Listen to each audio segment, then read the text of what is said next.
যখন বিএনপির বড় বড় কুতুবরা বিদেশি নাম্বার নিয়ে পানাপুকুরের তলায় লুকায় ছিল, এই রুমিন ফারহানা তখন সংসদে দাঁড়ায় শেখ হাসিনার সামনে বলি নাই যে সংসদ অবৈধ? আমি একা কতদূর করতে পারি আর পারি না সেটা আপনারা দেখেন নাই। অনেকেই আমাকে প্রশ্ন করেন, আপনার এত এত পরিকল্পনা, আপনি এই দুটো উপজেলাকে মডেল উপজেলা করতে চান, কিন্তু স্বতন্ত্র প্রার্থী হলে আপনি কতটুকু কাজ করতে পারবেন? সরকারি দলের এমপির বরাদ্দ যতটুকু, বিরোধী দলের এমপির বরাদ্দ কিন্তু ততটুকুই। সুতরাং আমি কোন সরকারি এমপির চেয়ে বরাদ্দ কম পাবো এইটা আপনারা চিন্তা করবেন না, বরাদ্দ সমান।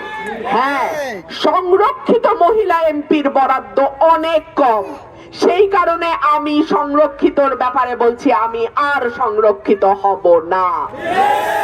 কারণ সংরক্ষিতর বরাদ্দ এত কম যে ওইটা দিয়ে কোনো কাজ, দৃশ্যমান কাজ করা যায় না। কিন্তু নির্বাচিত এমপির বরাদ্দ সে সরকারি দলের হোক আর বিরোধী দলের হোক সমান। আর একটা প্রশ্ন করি, সরকারি দলে কোন দল যাবে আগের থেকে জানি কেমনে?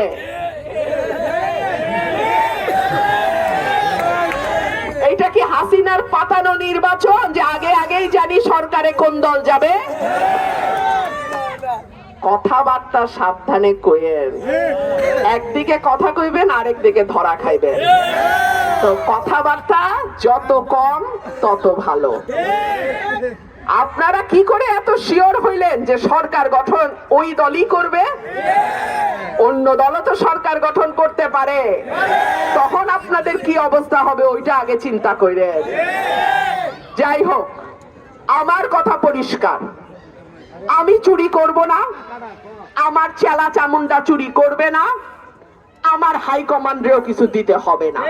সুতরাং আমার মানুষ তাদের জন্য যেই বরাদ্দ আসবে তার পুরাটা তারা পাবে, এইখানে কোনো রকম নয় ছয় চলবে না।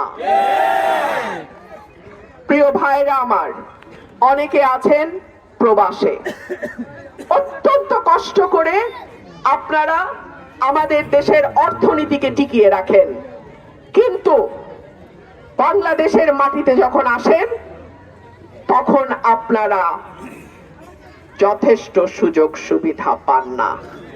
এমনকি বিদেশে যেতে হলেও আপনাদেরকে নানান রকম হয়রানির মধ্যে পড়তে হয়। ইনশাআল্লাহ, আল্লাহ যদি কবুল করেন, আগামী 12 তারিখ যদি আপনারা আমাকে ভোট দেন, আমার প্রবাসী ভাইরা যারা বিদেশে আছেন এবং যারা যেতে চান, তারা যাতে সহজে কম খরচে দালালের হাতে না পড়ে বৈধ উপায়ে কিছুটা ট্রেনিং নিয়ে দেশের বাইরে যেতে পারেন, আমার এলাকা থেকে ইনশাআল্লাহ সেই ব্যবস্থা আমি করব। একই সঙ্গে আপনার পরিবার যাতে এলাকায় নিরাপদ থাকে, আপনার মা বোন যাতে পরিবার সহ এলাকায় নিরাপদ থাকে, ইনশাআল্লাহ সেই দায়িত্ব আমার। আমি আপনাদেরকে অনুরোধ করব, 11 তারিখ বিকাল থেকে 12 তারিখ রাত পর্যন্ত, ভোট গণনা না হওয়া পর্যন্ত আপনারা দয়া করে কেন্দ্র ছাড়বেন না।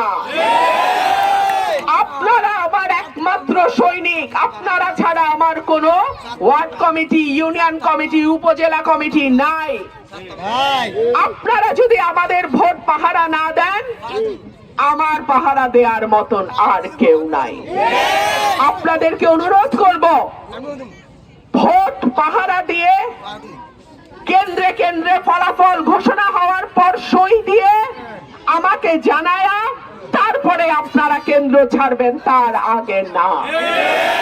খেলায় যখন কেউ গোল দিতে না পারে তখন প্রতিপক্ষকে ফাউল করে। এই ফাউল যাতে সরাইলের মাটিতে না হয় সেই দিকে আপনাদের সজাগ থাকতে হবে। আমার মিডিয়ার ভাইদেরকে আমি অনুরোধ করব, আপনারা সুখে দুঃখে বিপদে আপদে গত 15 বছর আমার পাশে ছিলেন, আমরা একসঙ্গে কাজ করেছি। আপনাদের কাছে অনুরোধ থাকবে, আপনারা কেন্দ্রে কেন্দ্রে আপনাদের টিম পাঠিয়ে আপনারা আমার ভোটগুলোর পাহারাদার হিসেবে আপনাদের ক্যামেরা, আপনাদের গণমাধ্যমকে সজাগ রাখবেন। আপনাদের কাছে আমার অনুরোধ থাকবে, বিদেশি পর্যবেক্ষকদের নজর এই এলাকায় আছে, এই আসনে আছে। আমি ঢাকায় ইউরোপিয়ান ইউনিয়নের পর্যবেক্ষকদের সঙ্গে বৈঠক করেছি। আজকে তারা এসেছিলেন সরাইলে, আমার বাসা শাহবাজপুরে তারা বসেছেন, আমার সঙ্গে প্রায় ঘন্টা খানেক তাদের আলাপ হয়েছে। সুতরাং কেউ যদি মনে করেন ইলেকশন ইঞ্জিনিয়ারিং করবেন এই আসনে, তাদেরকে আমি সাবধান করে দেই। একই সঙ্গে এই কথাও মনে করিয়ে দেই, কোন দল যাতে আগাম মনে না করে যে তারাই সরকার গঠন করতে যাচ্ছে এবং পুলিশ প্রশাসন তাদের অনুগত হতে বাধ্য। কোন দল যেন এই ভুল না করে। 12 তারিখের ভোট পুরো রাজনীতির চেহারাও পাল্টে দিতে পারে। প্রিয় ভাইরা আমার, আমি আপনাদের প্রার্থী। আমার মার্কা হাঁস মার্কা। হাঁস মার্কা জনগণের মার্কা। হাঁস মার্কা উন্নয়নের মার্কা। হাঁস মার্কা গণতন্ত্রের মার্কা। হাঁস মার্কা সাহসের মার্কা। হাঁস মার্কা সততার মার্কা। হাঁস মার্কা অন্যায়ের বিরুদ্ধে একা হলেও দাঁড়িয়ে লড়াই করার মার্কা। আপনাদের কাছে অনুরোধ থাকবে, আপনারা 11-12 তারিখ হাঁসের পাশে থাকবেন। আগামী 5 বছর আমি হাঁসের কান্ডারি হিসেবে আপনাদের সুখে দুঃখে বিপদে আপদে আমি আপনাদের পাশে থাকব, সাথে থাকব। আপনাদেরকে সাথে নিয়ে সরাইল আশুগঞ্জকে আমি বাংলাদেশের মডেল উপজেলা করব ইনশাআল্লাহ।